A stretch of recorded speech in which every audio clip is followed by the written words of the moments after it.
honest to Pete, I feel like I have a newborn again. Like I'm being quiet because the puppy is taking a nap. I mean, he's in his kennel. He's not gonna like get up and run away, but he could start yipping, and I don't want to deal with the yipping. So yeah, feel like I'm living that newborn life all over again.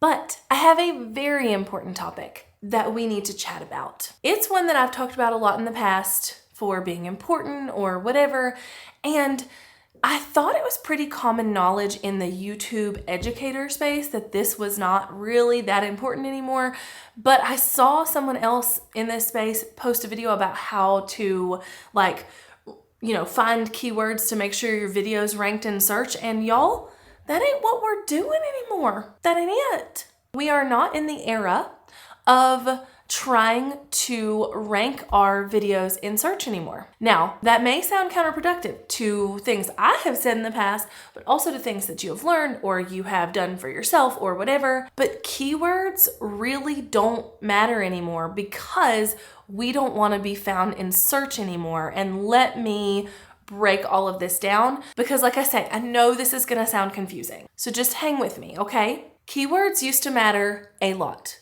A whole hell of a lot, actually. They used to matter a ton. And when I first started on YouTube, / when I first created my course, YouTube Rockstars, I was all about like keywords, keywords, keywords. I can show you exactly what you need to do to make sure that your video is being found for these keywords and thus being found in search. And that was all I was about. And that was all what most YouTube creators were about, were keywords, keywords, keywords.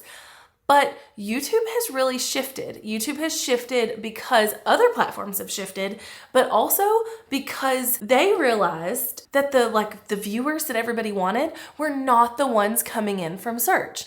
So if they realize that and they change things, you've got to realize that too. Keywords used to be the whole puzzle. It was like, if there's like a puzzle for how to get found on YouTube, keywords was like 90% of it. And then there was a few other things over here.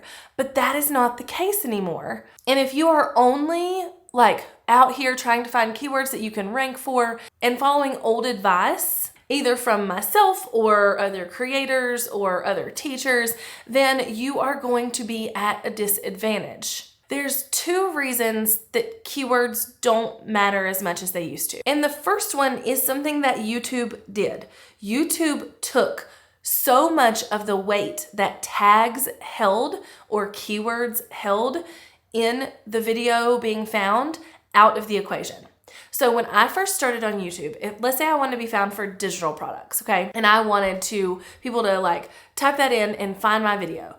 If I titled my video with the words digital products, if I used a ton of digital product tags, like different ways that they could search for that, blah, blah, blah, that kind of thing. And if I used the words digital product in my description, my video would 100% rank in that search term. And you could see on tags where it ranked for each keyword and all of those things. Now you can still do all of that. So don't get me wrong there, 100% those tools are still there. However, YouTube took the weight and the importance away from tags. So really the only 2 places that you can have keywords in your videos anymore anyway are your titles and your descriptions. And I'm not saying to not have keywords in those places, and we'll talk more about how to do this right in a minute, but to be like, oh my gosh, I want to be found for this thing and that's really what I'm going to optimize for. It is much harder now to optimize for those keywords and make sure you get found because the weight was taken away from tags. So you can still put tags in your videos, and you should. However, where they used to be 70 or 80% of why your video got found for that keyword, they are now 5%, if that. And that's not just me saying that. YouTube has said, we do not care about tags anymore. The only reason we want you to use them is if you have a common misspelling in the title or keyword that you're trying to, put into the algorithm, or if you're a newer channel and we need help figuring out where to index this content. Those times you should use tags. Other than that, we don't care about them. So I always tell people still use them, but don't spend that much time. I used to spend tons of time, a huge chunk of time, figuring out what the perfect keywords/tags were going to be for my video to make sure it was found in search. I don't spend any time now. Zero times. Now, the second reason that keywords don't matter as much, and this has been the case from the jump, it's just that I think now more people are seeing that it's the case. And maybe it's easier to see that it's the case, okay? And that is that getting found in search is completely inferior for so many reasons to getting found in suggested or home or recommended videos. Now, let me tell you a story about baby YouTuber Jessica. I got on YouTube in 2016. In 2017, I have told y'all this, but I went to a mastermind with Tim Schmoyer, Daryl Eves, and Jeremy Vest, all amazing YouTube people. It was Tim's event, and there were like 21 of us there. It was awesome. And at the time, again, I had really kind of just started my channel, and a lot of my videos were about Trello and things that I was getting found in search for and really doubling down on. And it was working hella well for me at that time, okay? Super well. And I went to that conference, or I went to that, it was more like an intensive or a group program. I went to that and they were like, you do not want to be found in search as much as you want to be found in suggested and home. And it wasn't that I didn't believe them. It was just that I didn't need to care about that at that moment because search was working really well for me. But as I grew and as I have grown and as I have, put more and more content out on the internet, I understand what they meant now. So this is not new information. This is not new things. This is just something I can newly articulate to you, or at least in the last few years. The subscribers that you get from search-based traffic are information whores. I mean, sorry, but they are. They're usually, not everybody, okay? Don't come at me in the comments. I know it's not everybody. But usually if somebody is searching for something and they find your video for the answer to that thing they're searching for, especially if it's like a question, right? Like, how do I change my oil? How do I change the settings in my camera? Like whatever, right? If somebody comes to you because that's how they found you, they are in it for the information and nothing else, okay? They're not in it for your personality. You could have been anybody and helped them. It was just that they clicked on your video because you had a good thumbnail or title or whatever, right? And so they might hit subscribe, but they are not invested in you. Therefore, that leads, and I promise you, this is the entire truth because this has been the case for me and has been a lot of what I've been talking about over the last year or so with my channel dying and then blah, blah, blah. And that is that it leads to a channel where your subscriber number is here, but your views per video are here, okay? So then you're going to be like, okay, why does, such and such have the same amount of subscribers that I have, but they have way more views per video? And it's because they have focused on getting their videos found in suggested, home, recommended, that kind of thing. They have been less focused on search. They have been more focused on getting people to like them more than the information that's being given. And so when they release a video, a higher percentage of their subscribers actually care about what it is. I mean, think about it logically. If you're out here and you're like, okay, this is just a random notebook I have on my desk that I have yet to use. Let's just say I want to learn to bullet journal, right? So like, how do you bullet journal? And let's say that I have a video about bullet journaling. I do not, and I will not, because that is not for me. However, let's say I did, okay? And you found it, and literally in the video, all I'm doing is telling you about bullet journaling. Like, I'm just like, okay, here's what you need to do next, and here's what you need to do next. And maybe it doesn't even show my face, and they don't care about me. They got the answer to what is bullet journaling from that video and nothing else. Whereas over here, this other person has a video about bullet journaling, and it probably will still get found in search because YouTube is smart like that. You don't have to trick them into putting your video in search. And now when the subscriber comes in, this person is like doing a day in the life with me kind of situation, and they're showing their bullet journal, and while they're showing their bullet bullet journal. They're showing how they set it up and like kind of explaining why they use it and really answering that same question, but in a more conversational, personal way. And let's say that each of those people got 100 subscribers from those videos. The people who subscribed to the channel that did not show anything personal, that only like gave information and got out, those 100 people subscribed because of that, right? They subscribed because of that. So when that person goes out and puts out a vlog of some sort, those people do not give a flying fart. Let's say 10% of them might give a flying fart. 10 people might actually care about this person's day in the life. But if somebody came in through search, but then this video, was something that captivated them because it was a day in the life and whatever, and they subscribed, and then they get recommended more of this person's videos on their homepage because they watched for longer and all of that jazz, they're going to become more invested in the person as a whole, and they're going to want to watch their videos more. So we're going from 10% of those 100 to 50 or 60% of those 100 wanting to watch every next video, not just wanting to come back when they needed more information. So basically what I'm trying to tell you is that when you're comparing search traffic, like the views, the clicks, the subscribers, whatever you get from search, to the views, subscribers, clicks, whatever you get from recommended and home, the quality is much, much higher for the views, subscribers, clicks, views, whatever you get from home and recommended than it is from search. Therefore, that's where we should spend most of our time, trying to get our videos into home and recommended and not as much into search.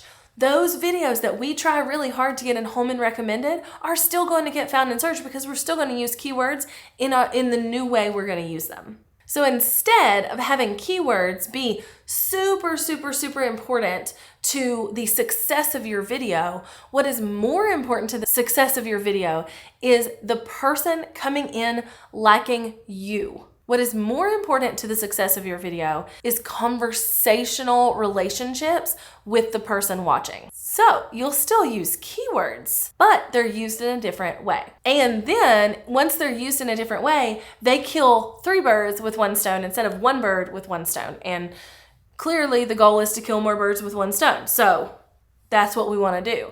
Because when you optimize for recommended and homepage views, your video will still be found in search. So recommended homepage or suggested recommended homepage and search. That will happen because you're doing everything right. If you just optimize for search, you will not be found in home and recommended because you're not doing those things right, because it takes a different muscle to do that. Okay, so how do you do that?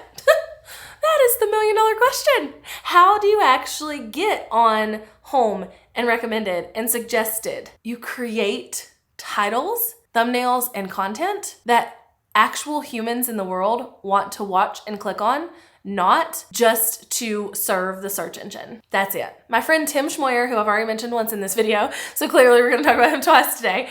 My friend Tim says optimize for people, not robots. And that is 100% exactly what this is. When you are picking a keyword and, making sure that the title, really drives home that keyword, sometimes using it more than once, putting that keyword multiple times in your tags, putting that keyword a ton of times in the description, you are optimizing for robots. You are optimizing for the algorithm. You are optimizing for the search engine.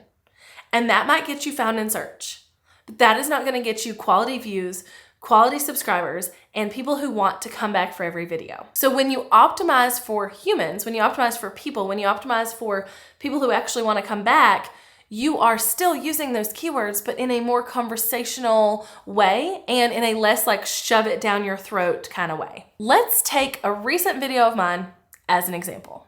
I recently did this video, and you can see here, the title is New Year's Resolution. Be a YouTuber in 2023. That's the title of the video. And you can see that my thumbnail is very personal, and there's a Christmas tree behind it, and my play button is on there.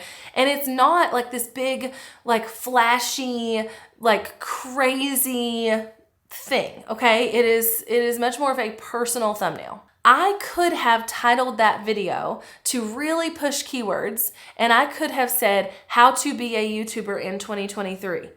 Done. Title over. Or 5 things you need to know to be a YouTuber in 2023. How to be successful on YouTube in 2023. Okay? Then I could have had a thumbnail where I was like so excited and pointing at words, and there was like all these words on the thumbnail. And that feels very transactional. That feels very search-based. That feels very much like I'm just gonna spit information at you and you're gonna leave. And that is not optimizing for people. Optimizing for people was creating a thumbnail that I looked like happy in, that showed a little bit of personality and fun because my Christmas tree is in it, and then also that showed a play button, which is something that people who want to be a YouTuber are really going to want. And more importantly, my title is conversational. New Year's resolution, be a YouTuber in 2023. Okay? That's so much more conversational than how to be a YouTuber in 2023 or 5 ways to be a YouTuber in 2023. That is so much more conversational. That video is doing really well. If you go to YouTube and search how to be a YouTuber in 2023, my video isn't there.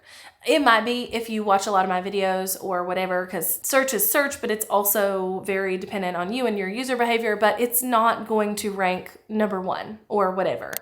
And that's okay with me, because how it's getting its views is that it's being recommended to people who YouTube thinks will like it, which means that those people have shown behaviors before that show that they like channels like this one, that they like content like this one, and that they are engaged with content like this, which means that those subscribers are going to be higher quality than the people who were just information whores. You can look here in the analytics of that video and see that most of the views are from YouTube recommending this content. That is amazing. That is what we want to see. And while I'm here, let me just say that like when you're trying to make this change or you're trying to start your channel off on the right foot with this or whatever you're trying to do, this is a great place to look, like either like on the video itself or on your channel as a whole. My whole goal last year, when I was trying to like make sure my channel didn't go from 5 feet under to 6 feet under, my whole goal was to make the analytics channel wide on my channel go from top like view reason or top traffic source from search to recommended and homepage. That was my goal, or browse features. So my goal was to say, okay, right now, most of my views come from search.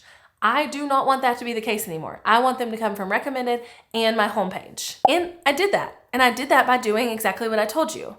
I'm not stuffing everything full of keywords. I'm creating videos people actually want to watch, titling them in a way that actually makes them want to stick around, creating them with personality and like, you know, funness and not like super structured, like here's 1, 2, 3, 4, 5 or whatever, right? And doing that has done this to my channel. Now listen, I need to give you a little bit of a disclaimer. Optimizing for keywords is a very, very, very hard habit to break. Not only that, but if you have been growing a channel where that is what you've been doing, trying to switch it from search as number 1 traffic source to recommended and home or browse features as number 1 traffic source is going to be a bit of a painful transition, and you will have a dip in your analytics at first. I was recently having a conversation with a friend who I had a strategy session with a couple months ago because she wants to really get away from a certain type of content, this type of content I'm talking about, where it's just information, and get more into the I'm a personal brand, like this is my stuff, right? And in doing so, her channel was dipping, and that was really bad for her because it was going below even her worst times on her channel. And so like she'd put out a video, the views are low. She wasn't getting as many subscribers, like all the metrics that you want to look at. And it scared her, and she was like, I'm going to go back to creating these search-based pieces of content. And I told Instagram this, and now I'm going to tell you. Here's the deal. Let's say that you decide to build a house, okay? Let's say you decide to build a house. And when you first start building that house, you are building the house that everybody told you needed to build. A small house, like it's not really your dream house, but like it'll work because everybody told you not to build too big of a house, even though you could afford to build a big house. And you're starting to build this house based on what everybody told you should be building, right? And the first part of the house construction process is to lay the foundation, okay? So you lay the foundation. And you start to construct this house, and there's like a wall up here and a wall up over here, and there's obviously a foundation. And then you realize that like, you don't, like, that's not the right house for you. It's not it. For some reason, you just know you have to make changes. You just know that to love your house long term, you have to make changes. And you're looking at everything and you're like, we need to start over. We need to start over. If you have to start over, guess what you have to do? You have to tear down walls. You have to dig up like the brick that lay the foundation, or what are those things called? Cinder blocks that lay the foundation. And you have to make a freaking mess and get down to ground level in order to start building the blocks and building the foundation to build the house you actually want to build. That is what is happening when you go through this transition. If you've been on YouTube for a while, you are going to be like, holy shit, everything looks bad, right? Everything, my views are down, my subscriptions are down, everything looks bad. And that's because, just like a lot of things in life, it has to get worse before it gets better. Because you have built a foundation full of people who only want to come to you for information. They don't care about you. They don't care about you being the one to give them that information. They don't care about this other thing over here. They only care about this information they came in for. So if you start creating stuff over here, they are not going to watch it. Therefore, your subscriber numbers are going to go down. Your views are going to go down because they were only in it for the information. And when you start incorporating more personal, more conversational titles, that kind of thing, that viewer is not going to care. But once you have knocked down those walls and rebuilt new subscribers, one at a time, who are now there for you, who are now there for the new way that you teach, who are now there for the new stuff you're putting out. You are now building the house you actually want to build. It is no longer the house that like you are not going to like long term. Now you're actually building a house that is long term going to serve you and your viewers. So if you continue to go on the path of just optimizing for keywords and search and all the things, your channel is going to die. I've watched it happen with myself, with other people. It's not a long-term strategy. You may still be getting views and subscribers, but they're not the right people for you because they don't care about you. They do not care about you. You could have been anybody.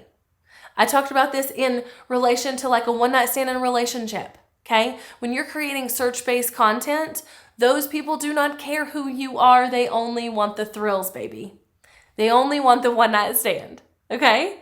But when you're creating that same content that's more personal, that shows more of your personality, that like has better titles, like whatever the scenario is, they are there for the relationship. They care that it's you that's teaching them the thing. They don't just care about the thing. And that is the whole goal here. Make them care about the thing they're searching for, the thing that they want to learn about, the thing that they came for, and you. Because that's going to lead to long-term success of your channel, but also to sales of things that you create that are going to help them. They're going to want yours, not someone else's over here that's teaching a similar thing.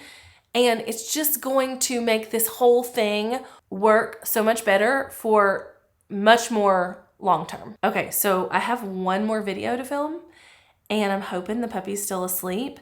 So I have a camera in the room with his crate, which is actually not far away. Oh, he's still asleep. He's sleeping on his back. I don't know if you can see that, but that's funny. Hold on. Come on, camera. There we go. Maybe. I don't think you can see it. But anyway, I have one more video to film before this puppy dog wakes up. Oh, and by the way, if you're someone who doesn't have a puppy or hasn't ever had kids or, you know, like whatever the scenario is, and you're wondering what is harder, let me just tell you, having a puppy is much harder than a newborn, for sure. And I had a pretty crazy newborn experience with both of my kids. Both my kids were preemies. My youngest one screamed from the time he was born until he was like 5 every day, all day. And I would still tell you that having a puppy is harder than having a newborn in most ways. And that's because a newborn isn't up moving around all the time. There's a diaper on them. They're not like, you don't bring them home from the hospital and then they're crawling around your house pooping everywhere. No. That's a puppy, and that is much harder than a newborn. However, the hard lasts a lot shorter. And you have a lot more like freedom. You can't lock a baby in a crate and go to the grocery store, you know?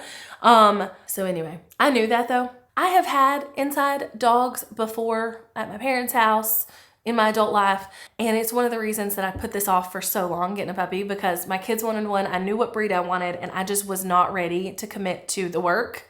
But here we are, and it's going really well. He's only had 2 potty accidents in the house in over a week. Yes, we have done, I do not take my eyes off of him. If he is awake, there are eyeballs on him at all times. And it is lovely because then we just scoop him outside and get it done. He already knows sit and hear and his name, but I'll tell you, like I've told everybody else, that's great and all, but that only works if he's not distracted at all. If he's outside with Badger and Darla, our other dogs, he doesn't listen. 0% listens. So we're getting there and it's going good. But I do have to go film another video. So I hope this was helpful. If you have questions about anything I talked about, hit me up in the comments below. I'd love to chat about them. And I'll see you on the flip side. Bye, y'all.